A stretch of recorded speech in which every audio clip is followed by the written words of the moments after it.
Selamat hari Minggu, Shalom. Ada sukacita? Amin. Saya percaya ketika kita datang di sini itu bukan karena kita sendiri yang mau, tetapi ada gerakan dari hati kita, yaitu Roh Kudus yang menggerakkan hati kita untuk datang beribadah kepada Tuhan. Kita patut mengangkat puji dan syukur kepada Tuhan karena Dia adalah Allah yang baik. Dia menyertai kita selama 1 minggu sepekan ini.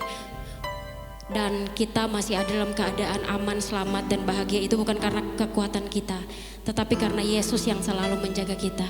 Amin. Mari kita satukan hati, mari kita mau menyembah Dia dalam puji-pujian dan kebenaran.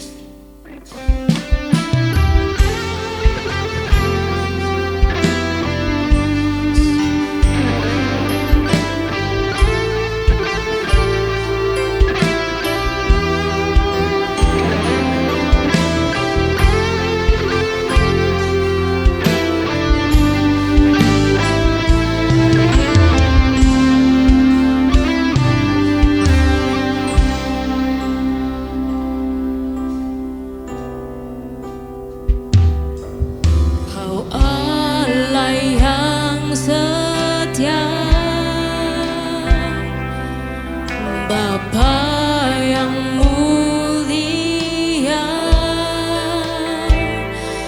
kasih-Mu besar Tuhan. Kau pulihkan hidupku,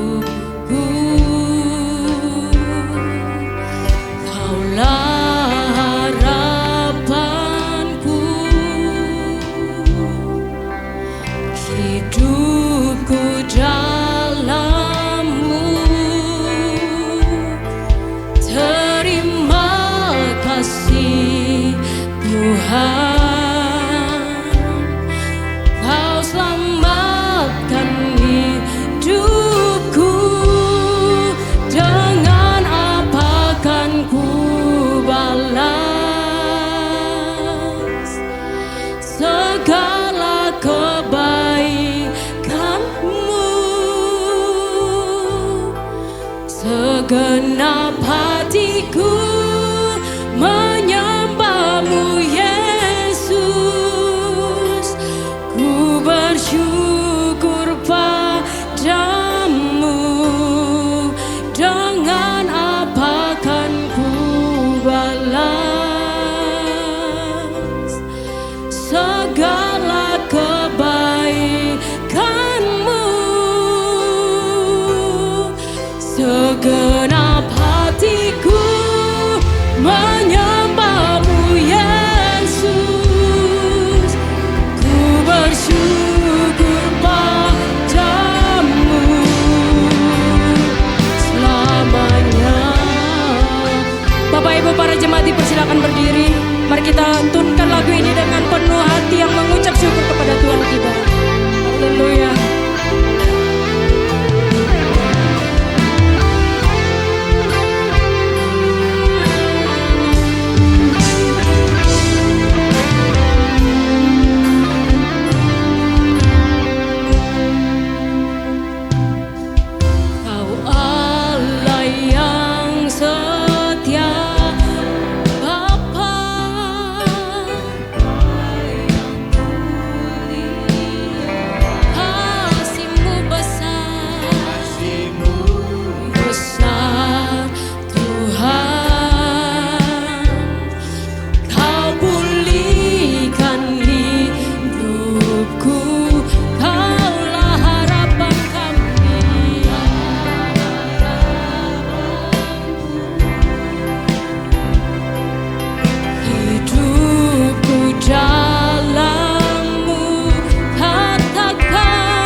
His name forevermore.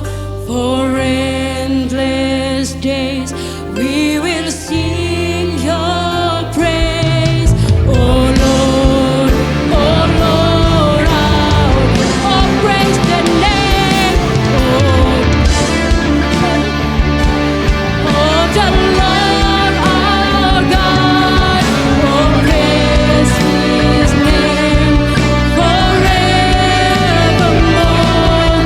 For endless days we will sing your praise. Oh Lord, oh Lord, oh, praise the name, oh, praise the name of the Lord our God. Oh, praise His name forevermore.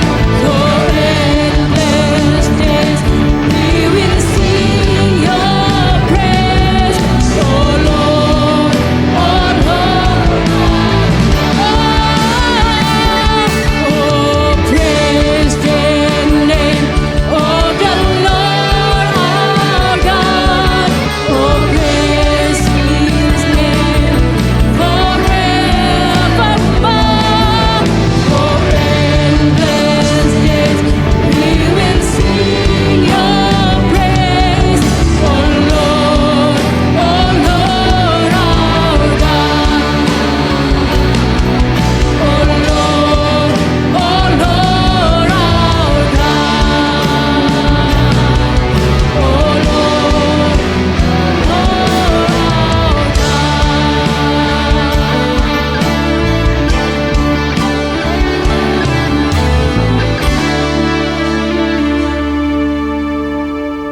Bapa, kami mengucap syukur kepadamu ya Tuhan, karena Engkau begitu baik dalam kehidupan setiap kami.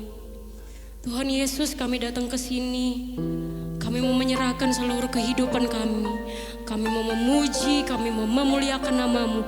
Karena Engkau Allah yang layak ditinggikan. Engkau Allah yang layak kami puji dan kami sembah. Yesus, inilah ibadah kami. Kami mau alaskan ibadah kami dari awal, pertengahan hingga akhir, mau jadi dalam satu nama, yaitu Yesus Kristus. Yang percaya dan siap memuji dan memuliakan Tuhan katakan amin. Haleluya.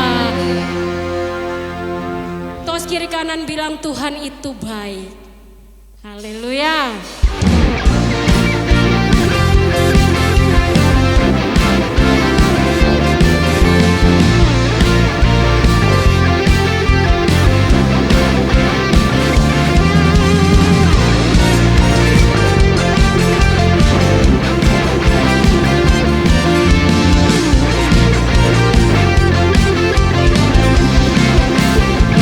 Namanya Tuhanku, menara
berkeringat semuanya? Belum ya? Ayo, masih kuat? Mari kita memuji Tuhan sama-sama.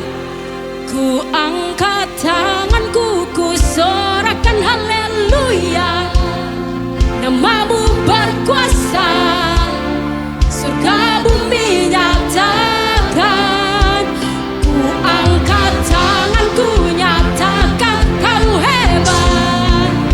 Allah yang perkasa, berkuasa selamanya.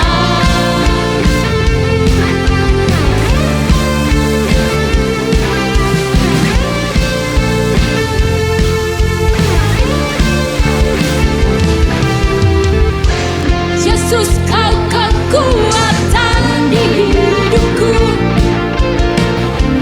takkan gentar langkahku. Katakan, kau angkat tanganku di saat ku jatuh.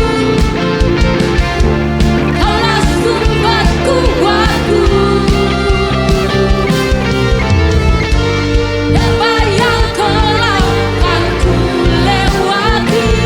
Sebab apa? Sebab Engkau besertaku. Dengan imanku terselamatkan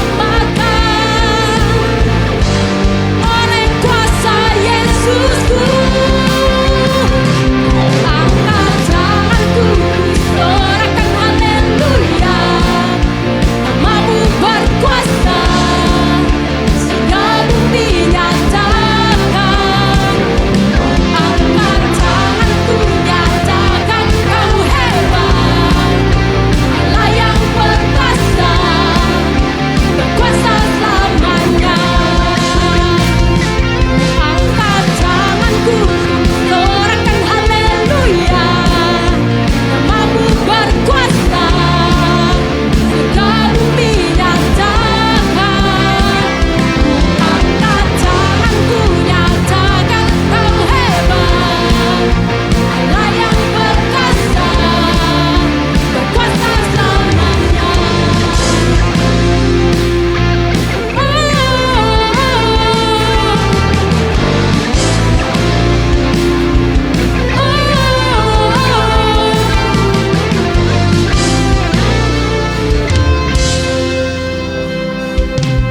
Angkat tanganku, ku sorakan haleluya. Mana Bapak Ibu tepuk tangan di atas? Berkuasa, yeay. Surga bumi nyatakan. Ku angkat tanganku, nyatakan kau hebat. Allah yang perkasa, berkuasa selamanya. Sekali lagi. Angkat tanganku, sorakan haleluya. Namamu berkuasa, surga bumi nyatakan. Angkat tanganku, nyatakan kau hebat. Allah yang perkasa, berkuasa selamanya.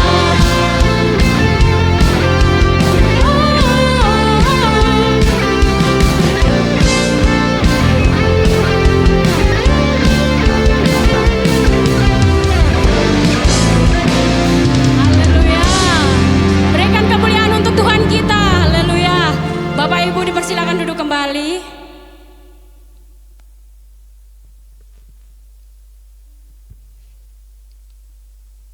Kini kita akan masuk mau mendengarkan firman Tuhan, tetapi sebelum itu mari fokuskan hati-hati kepada Tuhan itu sendiri, supaya Dia memberkati firman yang akan ditaburkan sebentar, supaya kita pulang membawa sesuatu dari sini, dan itu untuk kehidupan kita dari hari lepas hari.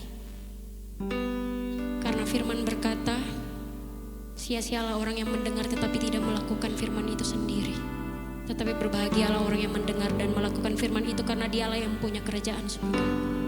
Haleluya.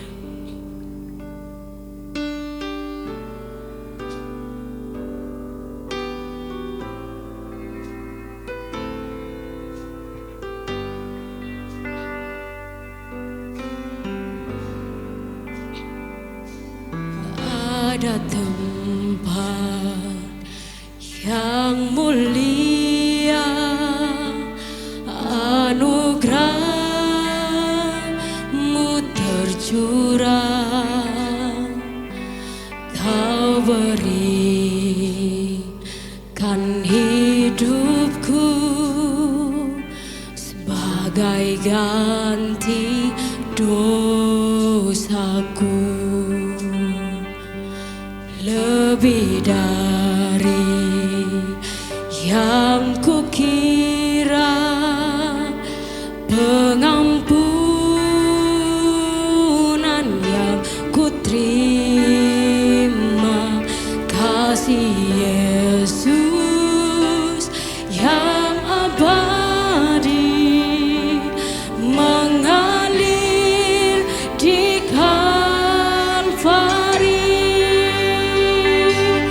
Oleh karena salib-Mu, seluruh hidupku milik-Mu, Tuhan.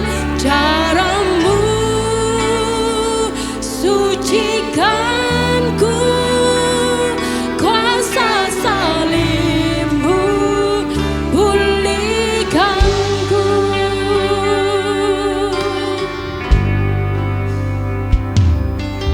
Ada tempat yang mulia, anugerah-Mu tercurah, Kau berikan hidupku sebagai ganti dosaku. Lebih dari yang kukira, pengampunan yang kuterima, kasih Yesus yang abadi mengalir di Kalvari. Oleh karena salib-Mu, seluruh hidupku milik-Mu, Tuhan. Darah-Mu sucikanku, kuasa salib-Mu pulihkanku. Oleh karena salib-Mu, Yesus, hidupku milik-Mu, Tuhan. Darah-Mu sucikanku, kuasa salib-Mu pulihkanku, kuasa salib-Mu pulihkanku, kuasa salib-Mu pulihkanku. Terima kasih Tuhan, pada siang hari ini Tuhan, kuasa-Mu Tuhan telah memulihkan hidup kami, sehingga kami layak Tuhan pada siang hari ini memuji, memuliakan nama-Mu. Biarlah menjadi dupa yang harum di hadapan-Mu Tuhan. Inilah hidup kami Tuhan, kami butuh firman-Mu saat ini Tuhan. Urapi Tuhan hamba-Mu Tuhan yang Kau seliapkan pada siang hari ini dengan urapan yang baru. Kau mau pakai hamba-Mu Tuhan menjadi saluran berkat bagi kami Tuhan. Kami mau sediakan hati kami Tuhan untuk mendengar firman-Mu, agar firman-Mu bertumbuh, berbuah dan berbuah banyak Tuhan di dalam kehidupan kami. Kami boleh menjadi pelaku-pelaku firman-Mu. Terima kasih Tuhan, sucikan tempat ini, sucikan hati kami untuk mendengar firman-Mu. Di dalam nama Tuhan Yesus kami sedia mendengar firman-Mu. Amin. Puji Tuhan. Shalom. Apa kabar semuanya? Luar biasa semua ya. Puji Tuhan. Pertama-tama terima kasih Pak Riki, Ibu Malia, waktu dan tempatnya. Ini kali kesempatan yang kedua saya undang untuk cerita tentang Tuhan di sini. Pertama-tama kenalan dulu kali ya. Kalau nggak kenal takutnya ntar saya nggak disayang kalau ketemu di luar. Nama saya Yusuf Ong. Istri saya 1, anak saya 3. Jangan dibalik ya. Istri saya 1, anak saya 3. Istri saya namanya Ibu Devi. Itu wanita paling cantik sedunia, versi saya. Anak saya yang pertama namanya Yosef, yang kedua namanya Yosua, yang ketiga namanya Lionel. Semuanya sehat, pinter, baik, Tuhan kasih karunia semuanya. Oke, segitu aja ya perkenalannya. Oke, ada satu pertanyaan begini. Kira-kira jadi orang Kristen itu gampang apa susah menurut saudara-saudara? Yang bilang gampang siapa? Yang bilang susah siapa? Kalau menurut saya sih susah ya. Kenapa?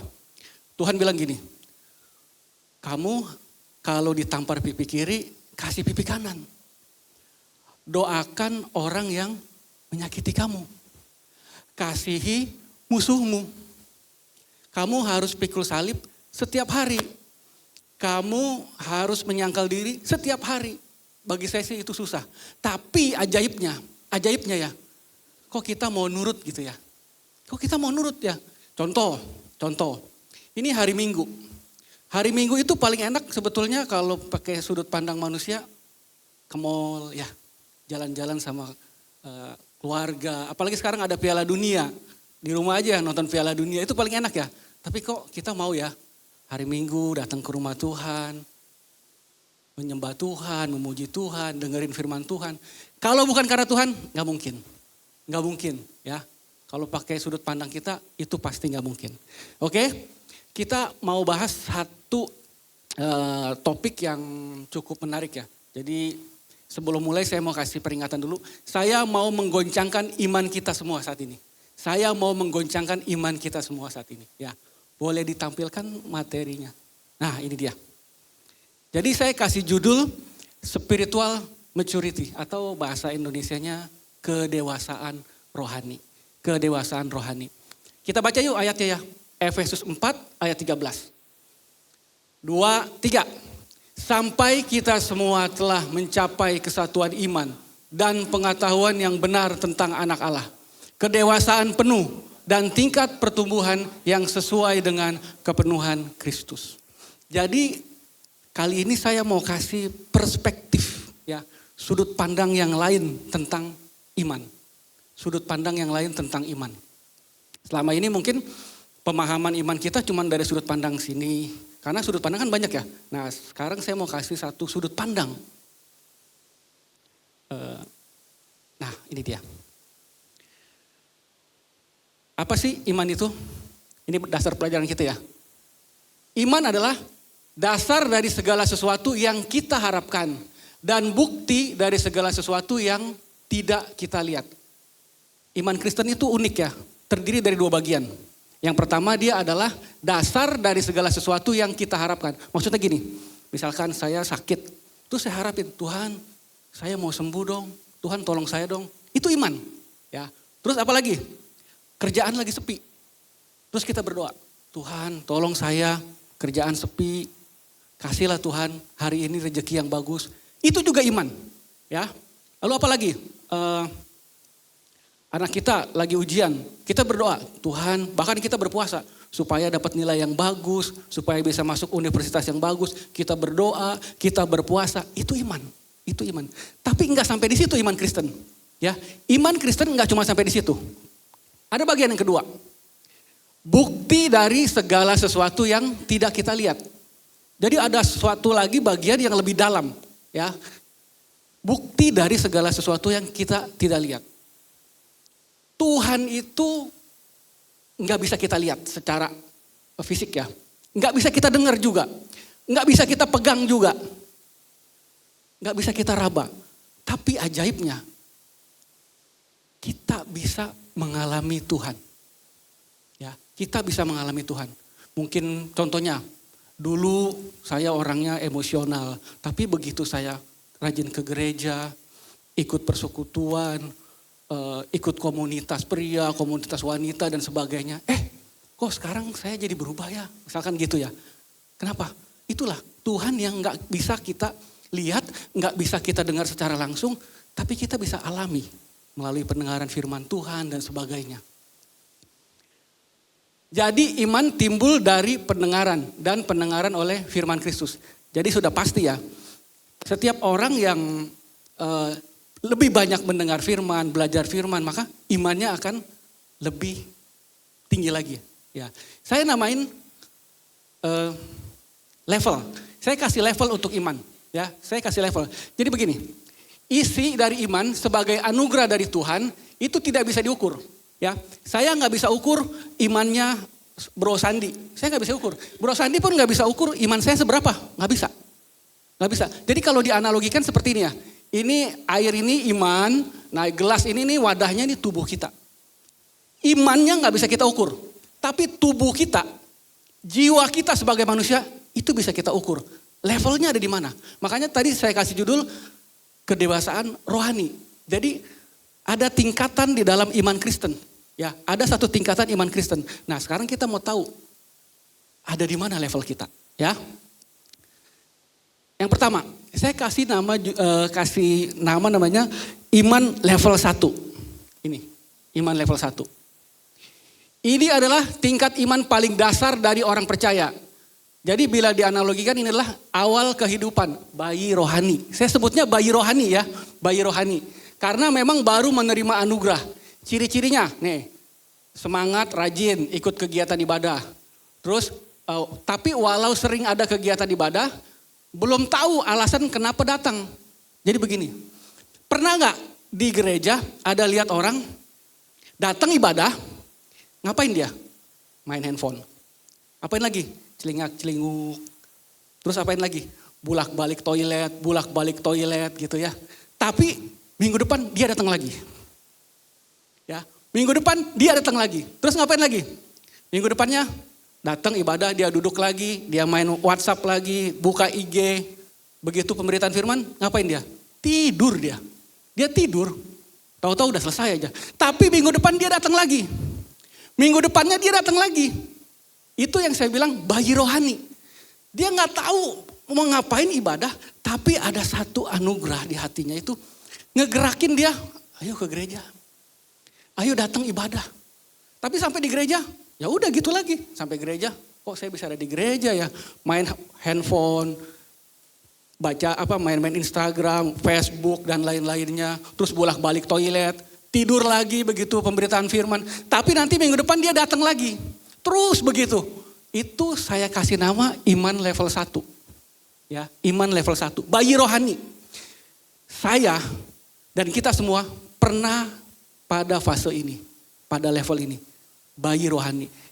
Belum tahu Tuhan itu apa. Jangankan doktrin. Yesus itu apa. Gereja itu, Alkitab itu isinya apa. Nggak tahu. Tapi ada satu anugerah di hatinya. Kayaknya saya kok mau hari Minggu digerakkan ke gereja lagi. Ke gereja lagi. Nah, pada level 1 ini orang masih belum mencari dan mengenal Tuhan sebagai alasan ibadahnya. Tapi terus digerakkan oleh anugerah untuk aktif mencari sesuatu yang rohani.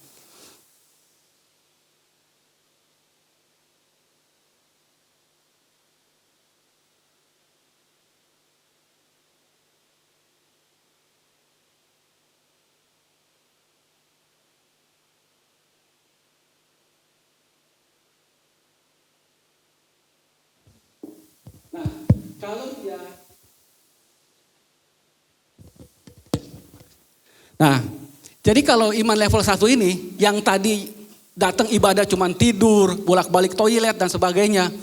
Kalau dia dikasih pengajaran, ikut komunitas, lalu saling sapa dengan temannya, lalu kita yang sudah lebih dewasa mau merangkulnya, ajarkan firman Tuhan dan sebagainya, maka dia akan meningkat ke level yang lebih bagus, level yang berikutnya, ya. Karena saya yakin semua kita pernah masuk pada level ini, level 1, ya. Nah, sekarang kita masuk, saya kasih nama level nomor 2. Apa itu? Ini adalah tingkat iman yang berikutnya di mana seorang sudah punya alasan. Kalau tadi belum punya alasan ya, nggak tahu ibadah ngapain, cuman bolak-balik toilet, tidur, main handphone dan sebagainya. Sekarang udah punya alasan, level kedua. Ya, sudah punya alasan kenapa dia mau beribadah. Tapi alasannya masih bukan karena cari Tuhan secara pribadi. Nah, apa ciri-cirinya? Rajin datang, semakin rajin nih. Sudah punya alasan yang kuat kenapa mau datang ibadah. Namun alasannya masih bukan karena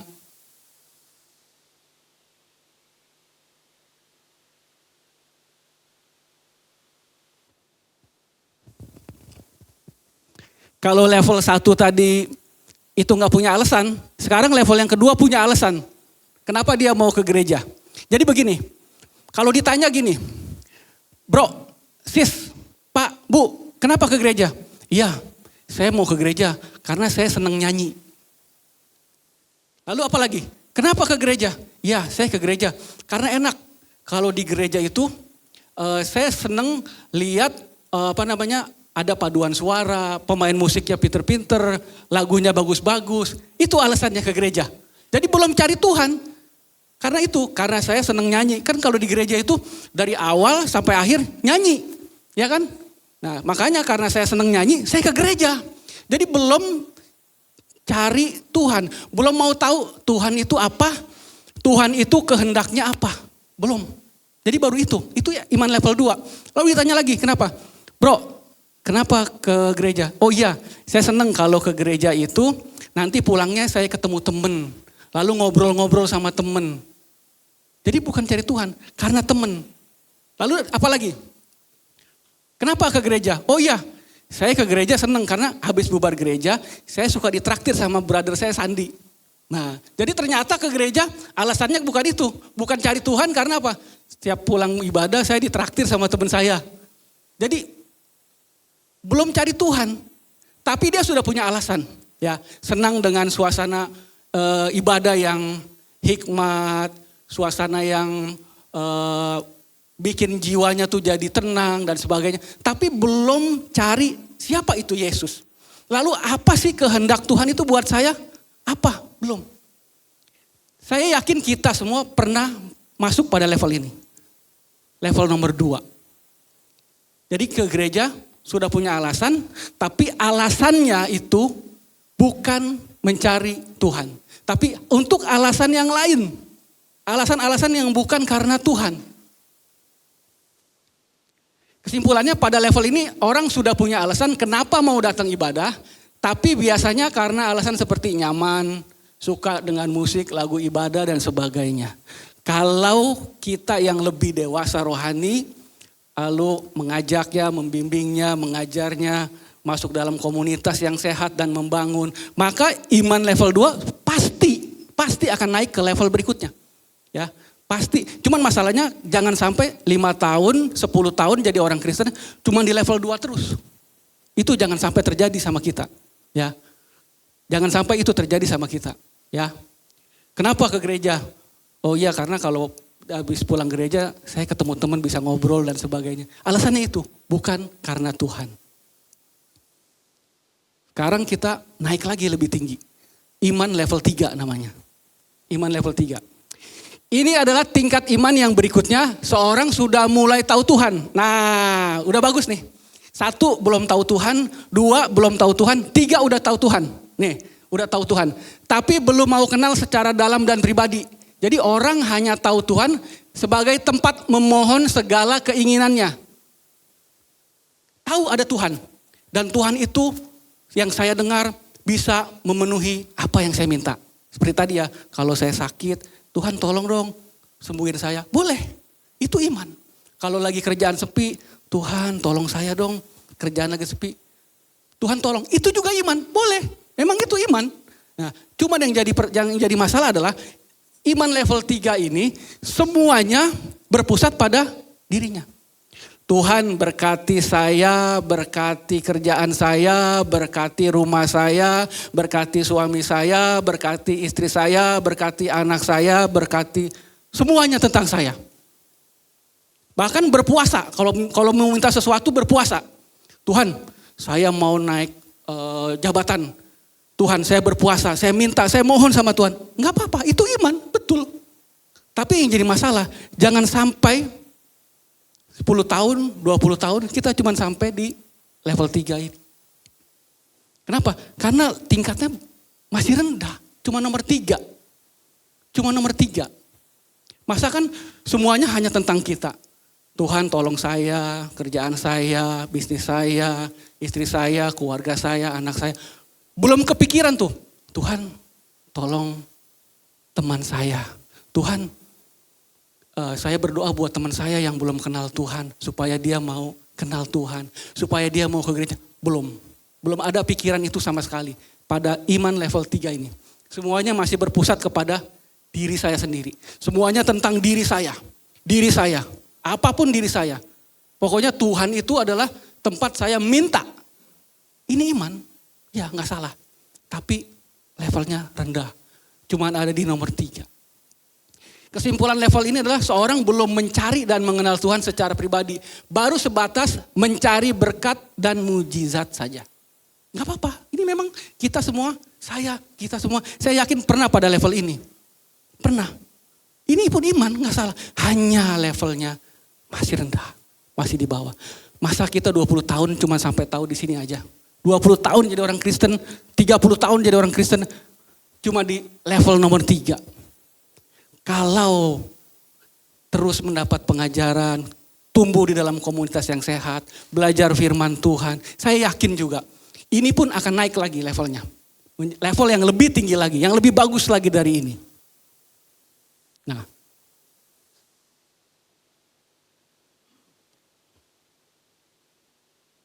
oke. Nah, saya kasih nama level 4, iman level 4. Ya. Ini adalah tingkat iman yang berikutnya di mana seorang sudah mulai mau berkorban dan melayani pekerjaan Tuhan. Wah, ini bagus nih, semakin bagus. Kalau tadi nomor 3 itu cuma berpusat pada diri saya. Ya, berpusat pada diri saya. Mujizat, berkat buat saya semuanya. Buat saya, buat keluarga saya semuanya. Sekarang nomor 4, iman level nomor 4 sudah mau berkorban. Artinya udah mau melayani. Udah mau pelayanan, bagus. Semakin tinggi levelnya, ya. Tapi orientasi pelayanannya baru sebatas eksistensi diri dan rutinitas agamawi. Pelayanannya ternyata hanya untuk eksistensi diri dan rutinitas agamawi. Ya. Jadi kenapa melayani? Ya supaya saya terkenal. Kenapa melayani? Supaya saya dapat ucapan terima kasih dari Pak Riki. Kenapa melayani? Ya supaya orang tahu talenta saya. Jadi melayani bukan karena saya mengasihi Tuhan. Melayani bukan karena saya mengasihi sesama saya. Bukan, belum. Walaupun sudah mau berkorban, tapi ternyata orientasinya masih berpusat pada diri saya sendiri. Berpusat pada diri saya sendiri. Ciri-cirinya apa? Nih, taat ibadah. Sudah mengerti prinsip berkorban, pasti. Biasanya mengukur keimanan dari banyaknya jumlah jam pelayanan. Semakin banyak melayani, semakin kudus. Semakin banyak pelayanan, semakin rohani. Ukurannya gitu. Ya, iman level 4. Jadi kerohanian itu diukur dari banyaknya jam-jam pelayanan. Jadi bukan melayani itu karena saya mengasihi Tuhan. Karena saya mengasihi sesama saya. Bukan. Tapi untuk mengukur diri bahwa saya ini lebih rohani dari orang itu. Saya lebih rohani dari dia. Karena saya lebih banyak melayani. Sangat mementingkan pencapaian-pencapaian. Achievement. Waduh, pokoknya achievement tuh pokoknya harus ada di saya. Saya harus punya pencapaian, saya harus dihargai, saya harus mendapatkan semua penghargaan, ucapan terima kasih dan sebagainya. Karena saya sudah melayani. Karena saya sudah berkorban. Ini iman level nomor 4. Merasa berjasa terhadap agamanya. Tuhan pun punya utang sama saya karena saya sudah melayani. Saya udah capek-capek maka Tuhan berutang sama saya. Ini iman level nomor 4. Kesimpulannya, pada level ini seorang sudah semakin matang sebab sudah rela melayani. Tapi sayang, orientasinya baru sebatas eksistensi diri atau rutinitas agamawi. Iman level nomor 4. Ini juga iman, tapi levelnya baru nomor 4. belum masuk level ideal seorang murid Kristus. Nah, iman level nomor 4 tadi juga kalau semakin terus dapat diajar, dibina, tinggal dalam komunitas rohani yang sehat, yang membangun, maka pasti akan meningkat levelnya. Naik lagi levelnya, nggak cuma di level nomor 4 aja. Saya kasih nama iman level nomor 5. Iman level nomor 5. Apa ini? Ini adalah tingkat iman berikutnya di mana seorang sudah mengenal doktrin dan dogma. Wah, hebat. Udah kenal doktrin tentang Roh Kudus, doktrin tentang Kristus, doktrin tentang Tritunggal. Ngerti semua, sudah tahu. Senang mempelajari ayat-ayat kitab suci, tetapi baru sebatas untuk memuaskan pengetahuan kognitif. Senang belajar Alkitab. Dari kitab Kejadian sampai Wahyu sudah dibaca semua, sudah tahu. Mau kisah tentang siapapun tahu, mau doktrin tentang apapun tahu. Ya, tapi bukan atau belum untuk dihidupi. Baru sebatas pengetahuan kognitif. Apa tujuannya? Ya iyalah, supaya nanti pas saya kumpul sama teman-teman gereja, ada yang mau berdebat sama saya pasti menang. Karena saya tahu doktrinnya. Mau doktrin apa? Tentang apa? Saya tahu semua. Siapa yang berani berdebat sama saya? Ini iman level nomor 5. Ya, ngerti Alkitab, ngerti doktrin, tahu sejarah gereja dan sebagainya. Tapi bukan atau belum untuk dihidupi. Baru sekitar pengetahuan kognitif. Pengetahuan aja. Supaya tadi kalau saya ketemu orang yang tanya-tanya tentang Alkitab, saya tahu, saya bisa jawab. Bahkan kalau berdebat saya gak pernah kalah. Saya selalu menang. Mau tentang apa? Tritunggal, tentang Yesus Kristus, tentang Allah, tentang apa, ayo. Boleh. Saya tahu semua. Saya ngerti semua. Ini iman level nomor 5. Ciri-cirinya nih, suka meniru gaya rohani dari tokoh-tokoh tertentu. Biasanya orang iman level 5 ini, dia punya panutan. Punya panutan. Siapa nih tokohnya, siapa. Dan ditiru. Dia akan tiru gayanya, cara pakai bajunya, gaya bicaranya. Semuanya akan ditiru. Supaya apa? Supaya kelihatan dia rohani. Karena meniru tokoh tertentu. Ya, meniru tokoh-tokoh tertentu yang dia kagumi. Biasanya begitu, iman level nomor 5. Senang diskusi tentang teologi atau bahkan berdebat tentang teologi. Suka berdebat tentang teologi apa, suka bernubuat, ya, dan sebagainya. Pokoknya ngerti lah. Itu juga iman. Enggak salah. Tapi belum mencapai level ideal. Enggak salah. Saya yakin kita juga pasti pernah pada level ini. Enggak salah, karena ini juga level iman.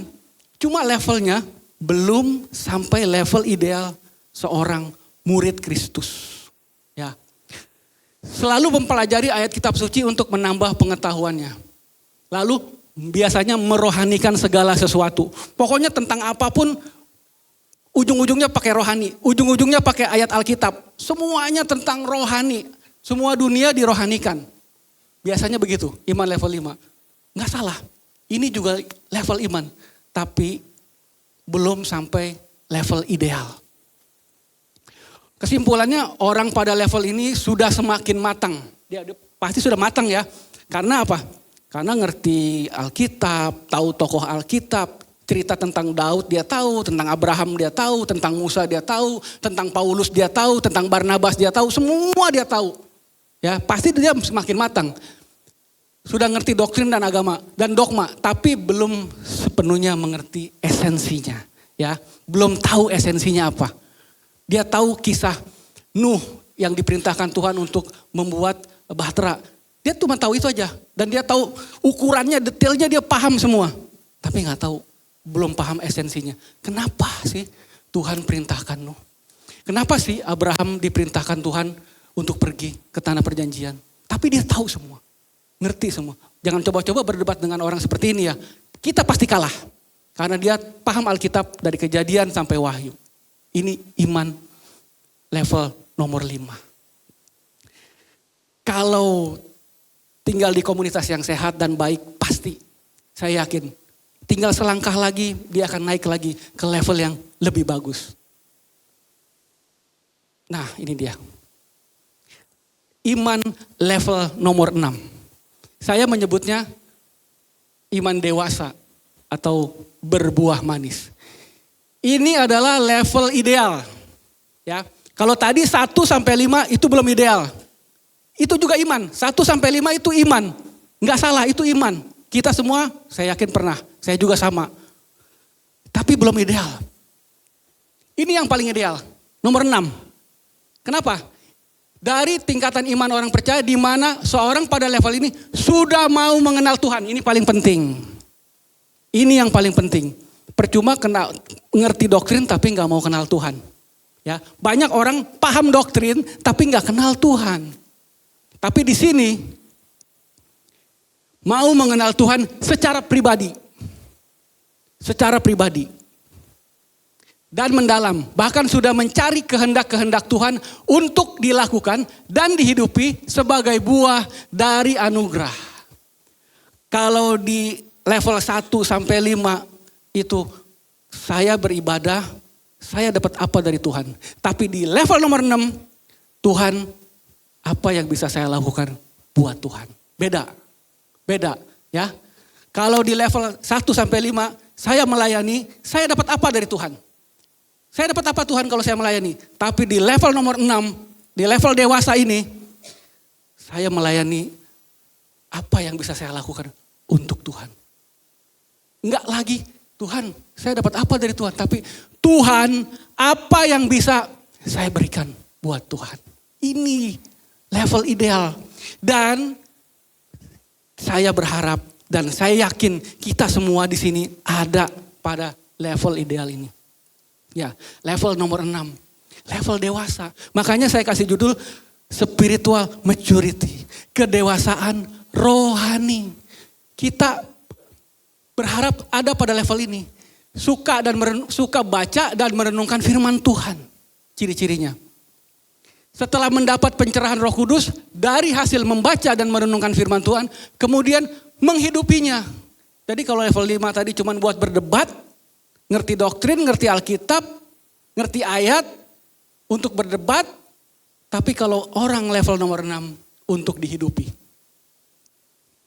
Kemudian menghidupinya dan membagikannya kepada semua manusia. Saya belajar firman Tuhan, lalu saya renungkan, lalu saya hidupi, lalu saya bagikan. Itu orang level nomor 6. Tuhan apa yang bisa saya lakukan untuk Tuhan? Bukan Tuhan apa yang saya bisa dapatkan dari Tuhan. Orientasi ibadah dan pelayanannya adalah menikmati dan memuliakan Tuhan. Ini orientasinya udah beda. Sekarang orientasinya saya mau menikmati Tuhan. Saya mau memuliakan Tuhan.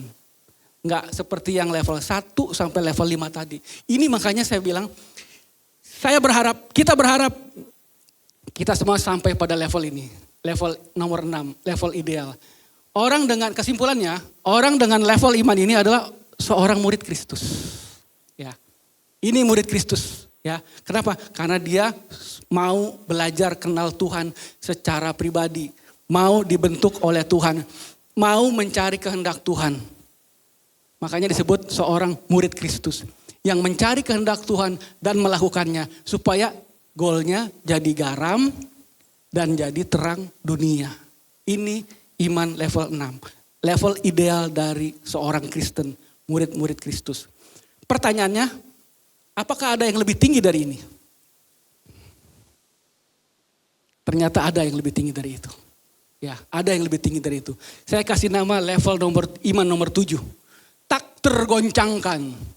Ini adalah level iman yang tidak tergoncangkan, artinya apapun yang terjadi tidak akan pernah goyah dan runtuh. Cirinya dewasa penuh dalam iman, tidak takut menghadapi realita kehidupan apapun yang terjadi, tidak akan pernah menyangkali Tuhan. Kesimpulannya seorang dengan level ini adalah, kita ambil contoh Sadrak, Mesak, dan Abednego. Kita semua tahu ya kisahnya ya, Sadrak, Mesak, Abednego. Kalau kalian tidak mau menyembah patung raja itu, kalian akan dimasukkan ke dalam dapur api.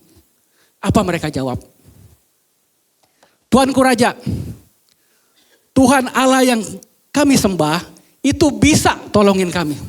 Ya, bisa tolongin kami. Tapi kalaupun nggak ditolong, kami mati. Kami tidak akan pernah menyembah yang lain. Kami hanya menyembah kepada Tuhan. Artinya orang dengan level ini, sakit, disembuhkan ataupun tidak disembuhkan, tetap menyembah Tuhan. Kerjaan sepi, ditolong, nggak ditolong, tetap menyembah Tuhan. Ada masalah, dikasih jalan keluar atau nggak ketemu jalan keluar, tetap menyembah Yesus. Mau langit runtuh pun, sekali Yesus, tetap Yesus. Nggak ngaruh, nggak tergoncangkan. Orang dengan level iman nomor 7 itu nggak tergoncangkan. Seperti Sadrak, Mesak, dan Abednego. Ditolong, nggak ditolong, tetap Yesus. Ada jalan keluar, nggak dikasih jalan keluar, tetap Yesus. Sekali Yesus, tetap Yesus. Apapun yang terjadi, tidak akan pernah menggadaikan atau menjual imannya untuk hal yang lain. Ini iman level nomor 7, tak tergoncangkan. Saya harap dan saya juga rindu bisa punya iman seperti ini. Iman tak tergoncangkan. Saya sih rindu banget bisa seperti ini. Iman yang luar biasa.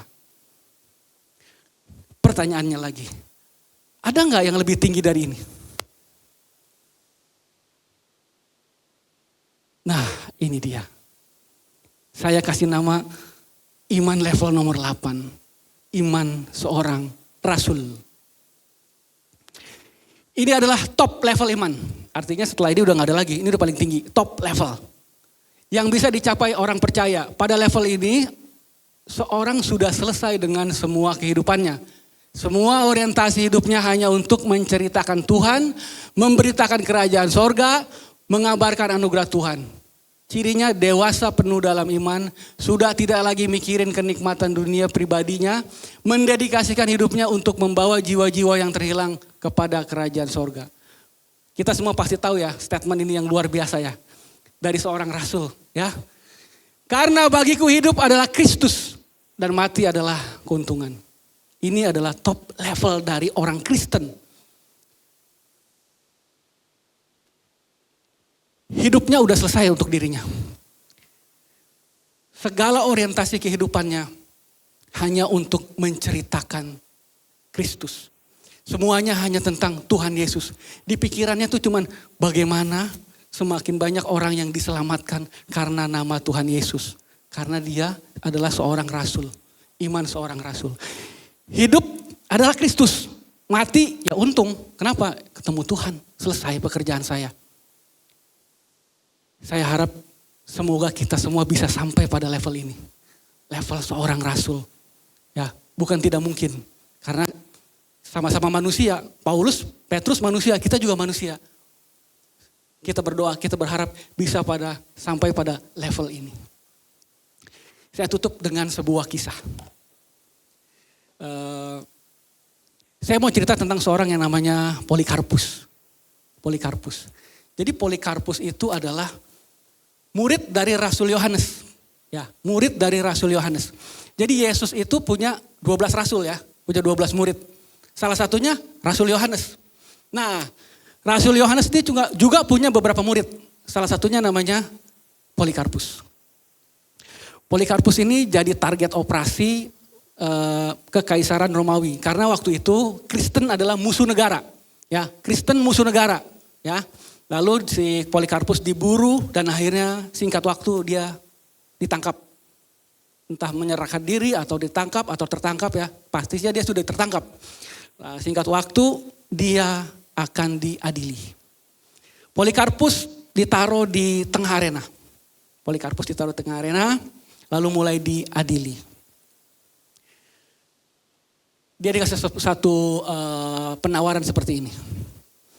Polikarpus itu saat itu usianya sekitar 86 tahun. Sudah sepuh ya, sudah senior. Dia dikasih satu penawaran begini. Polikarpus, satu kali ini aja katanya. Satu kali ini aja. Kasihanilah tubuhmu yang sudah tua itu. Karena dia mau dieksekusi. Dia mau dibakar hidup-hidup di tengah arena. Tapi dia sebelum dieksekusi dikasih penawaran lagi. Polikarpus, Satu kali ini saja, kasihanilah tubuhmu yang sudah tua itu. Sangkalilah Yesus Kristus, maka engkau akan dilepaskan.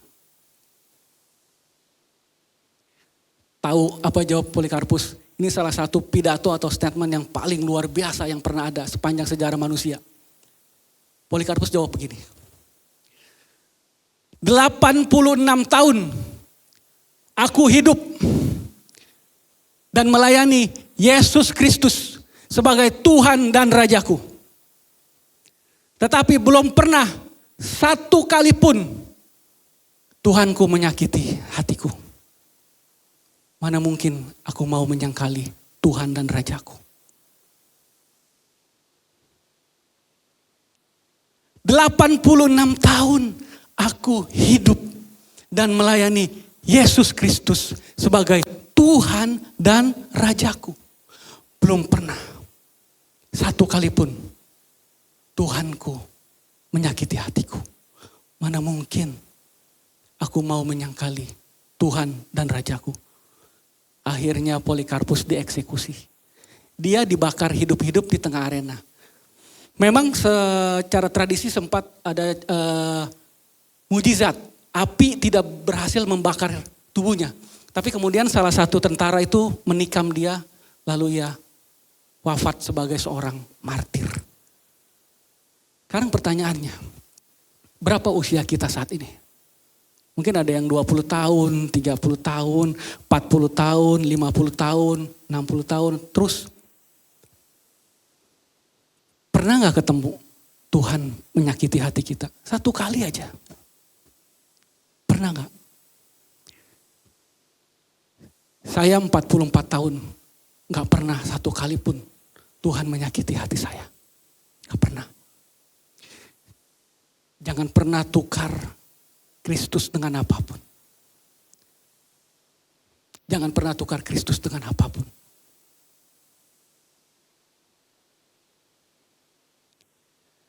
Pertanyaan yang paling besar saat ini. Ada di level nomor berapa saya saat ini?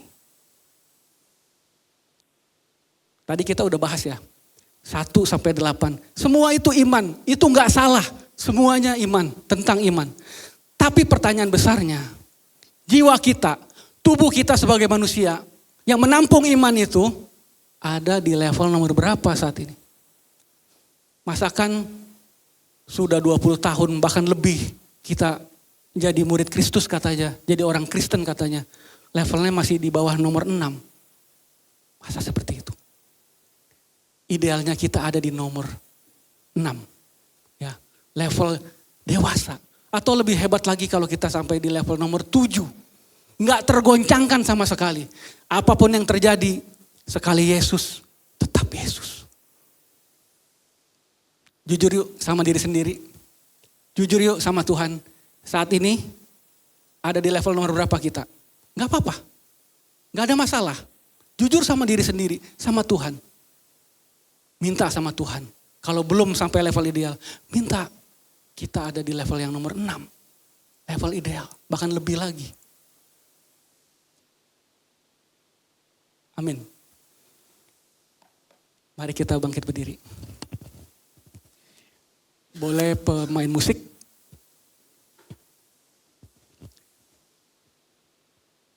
WL dan singer boleh bantu.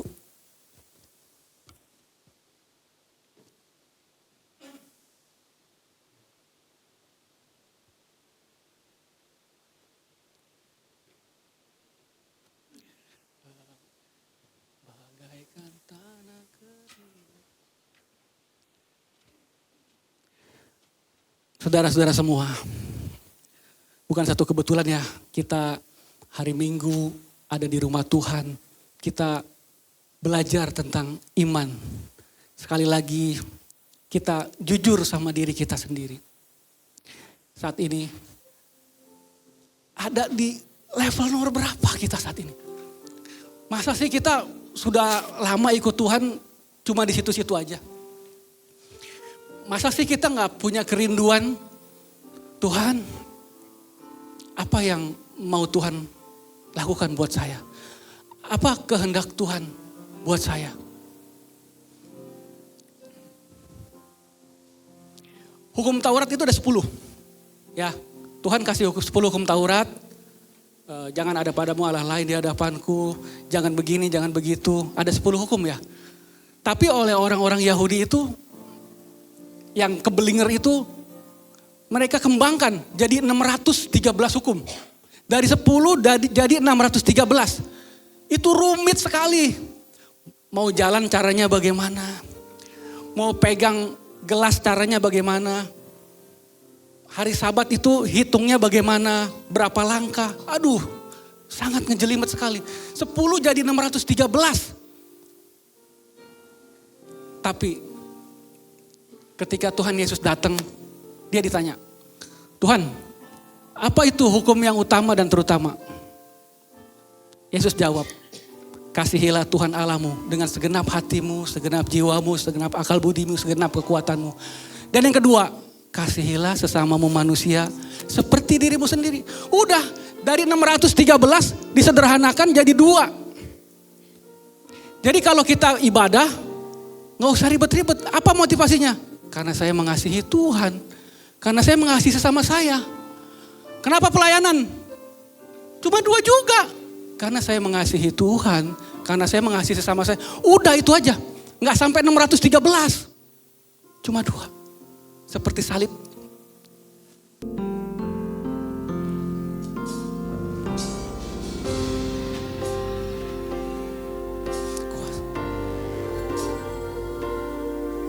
Mengalirlah di tempat ini. Mengalirlah, oh Roh Kudus. Pulihkanku.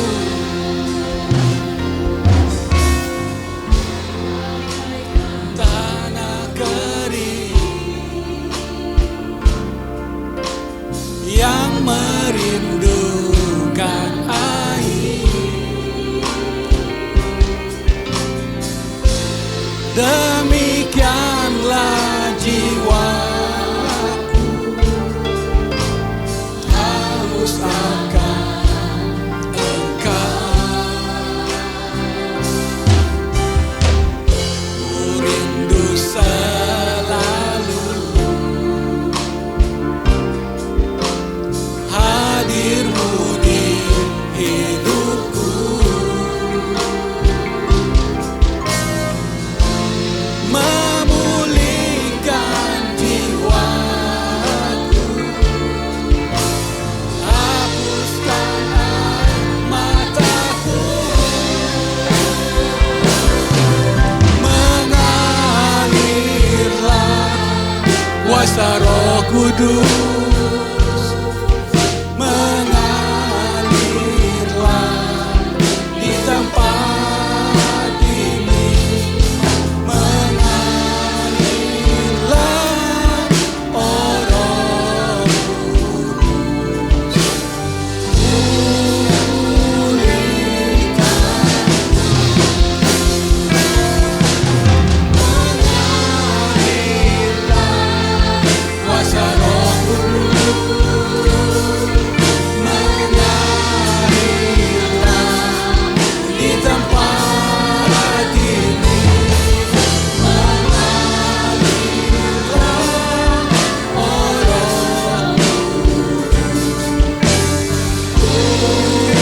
pulihkan.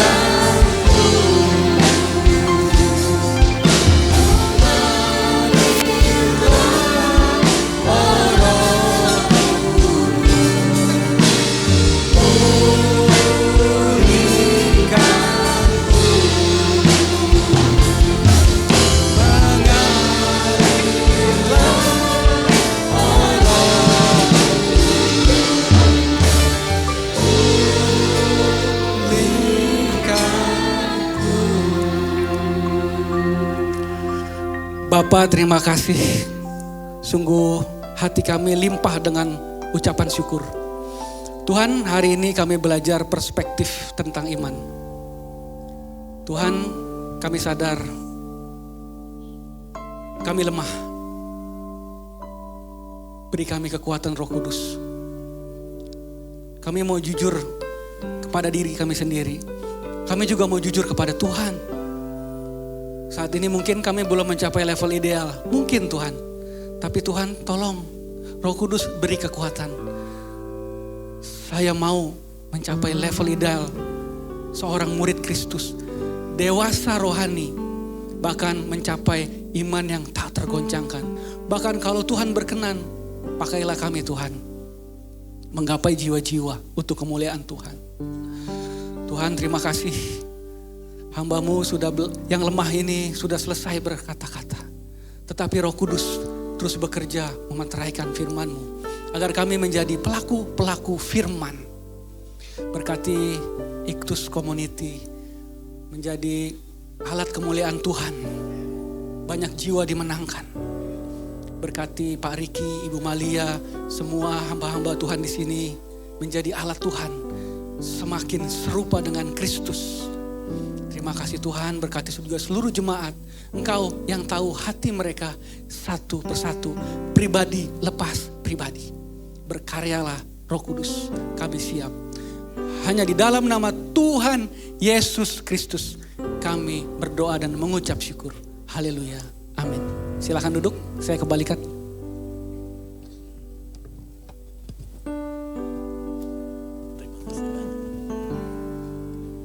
Ya, terima kasih kepada hambanya yang begitu luar biasa menyampaikan firman Tuhan. Dan kita akan mengadakan perjamuan kudus.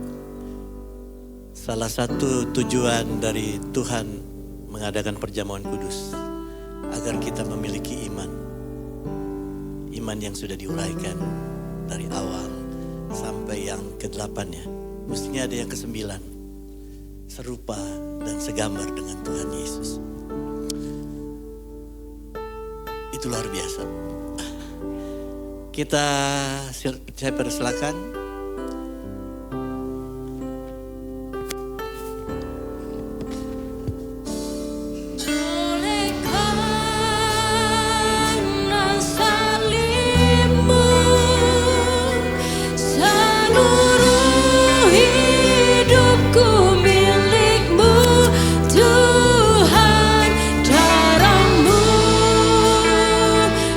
Sucikanku, kuasa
lidah anggur ini lebih tinggi dari kepala kita. Dengan rasa syukur kita boleh merayakan kemanunggalan kita dengan Tuhan Yesus lewat perjamuan kudus ini. Bukan sekedar simbol, tapi memang benar-benar dia nyatu di dalam hidup kita karena kasih sayangnya begitu luar biasa di dalam hidup kita. Dan dengarlah firman Tuhan. Sebab apa yang telah kuteruskan kepadamu telah aku terima dari Tuhan, yaitu bahwa Tuhan Yesus pada malam waktu ia diserahkan mengambil roti, dan sesudah itu ia mengucap syukur atasnya, ia memecah-mecahkannya dan berkata, inilah tubuhku yang diserahkan bagi kamu, perbuatlah ini menjadi peringatan akan aku. Dengan penuh keyakinan, inilah tubuh Kristus yang menyatu di dalam hidup kita. Silakan kita makan bersama-sama dalam nama Yesus.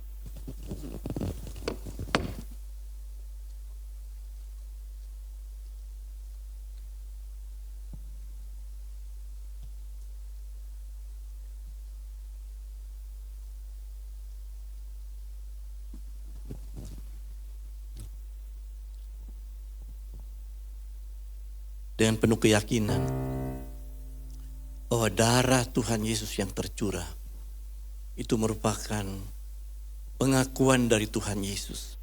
Kita adalah umat tebusan Tuhan Yesus, sehingga kita menjadi anaknya, bahkan menjadi ahli warisnya, ada di dalam pemeliharaan Tuhan.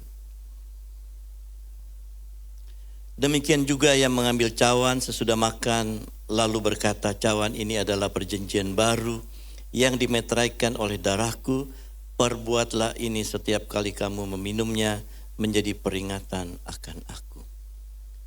Biarlah kita mengakui dengan iman darah Tuhan Yesus itu sebagai meterai yang tidak bisa diganggu gugat oleh siapapun. Dan kita yakini anggur ini adalah benar-benar darah Kristus sebagai meterai kita menjadi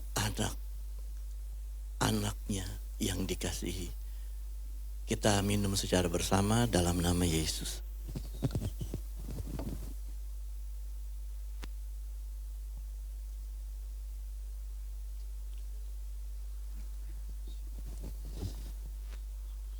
Kita mengucap syukur. Biarlah hati kita masing-masing, pikiran kita masing-masing bisa melihat siapa diri kita, bisa melihat siapa Tuhan yang benar-benar mengasihi kita itu. Sebagaimana Polikarpus yang mengatakan, selama 86 tahun Polikarpus tidak pernah disakiti sedetik pun oleh Tuhan Yesus. Seberapapun umur kita saat ini, saya penuh keyakinan Tuhan Yesus pun tidak pernah menyakiti kita. Oleh sebab itu, biarlah iman kami adalah iman yang mau memuliakan nama Tuhan Yesus, menjadi terang dan garam, bahkan ada di dalam kehendak-Mu saja. Berkati jemaat-Mu yang sudah saat ini benar-benar menyatu dan manunggal bersama tubuh dan darah-Mu. Mereka semua ada di dalam pemeliharaan-Mu saja Tuhan Yesus. Kami bersyukur berdoa dalam nama Yesus. Amin. Silakan duduk.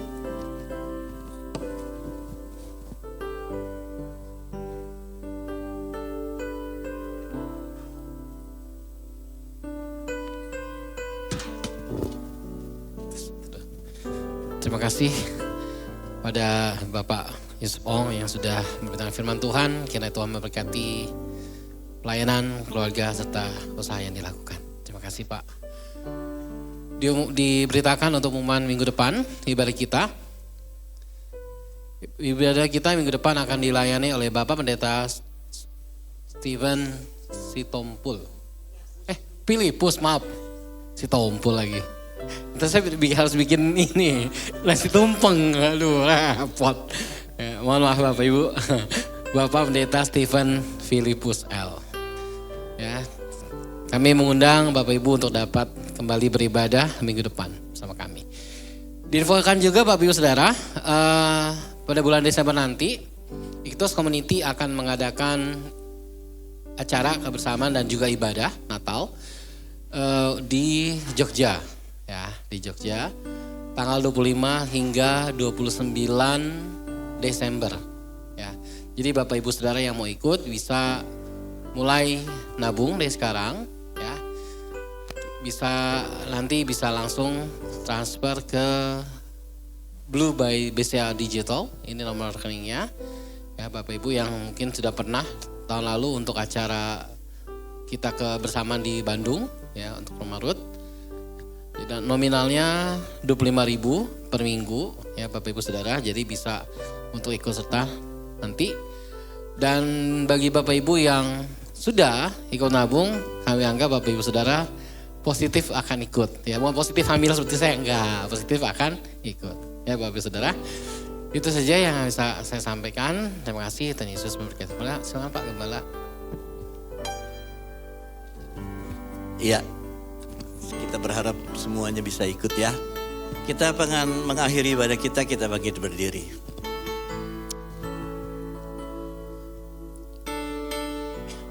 Bapa di dalam sorga, Tuhan Yesus yang baik. Terima kasih buat hadirat-Mu di tengah-tengah kami, yang mau mengenal kami, yang mau memelihara kami, yang mau mempertumbuhkan iman kami. Sekalipun iman kami ada di level 1, kami percaya lewat kuat kuasa Roh Kudus-Mu, iman kami akan bertumbuh progresif. Level 1, level 2, level 3, level 4, level 5, level 6, level 7, level 8. Bahkan level sampai yang Tuhan kehendaki. Biarlah itu nyata di dalam kehidupan kami, sehingga komunitas kami ini benar-benar memuliakan Tuhan Yesus sebagai murid-murid Kristus. Terima kasih buat hamba-Mu yang sudah menyampaikan firman-Mu. Biarlah kasih kemurahan Tuhan ada bersama dengan hamba-Mu. Kemanapun hamba-Mu melayani, kemanapun hamba-Mu mengajar, biarlah kasih kemurahan Allah itu nyata sehingga dia boleh menjadi berkat dan memuliakan nama Tuhan Yesus. Untuk jemaat-Mu yang hadir siapapun mereka saat ini, mereka tidak pernah ditinggalkan oleh Tuhan Yesus. Mereka tetap ada di dalam pemeliharaan Tuhan, baik di dalam usaha mereka masing-masing, baik di dalam rumah tangga mereka masing-masing, baik di dalam komunitas mereka masing-masing, baik di dalam pekerjaan mereka, baik di dalam studi mereka, baik di dalam permasalahan hidup mereka, baik itu sakit penyakit, mau keuangan ataupun yang lain. Kami percaya Engkaulah jawaban hidup dari jemaat-Mu. Terima kasih Tuhan Yesus.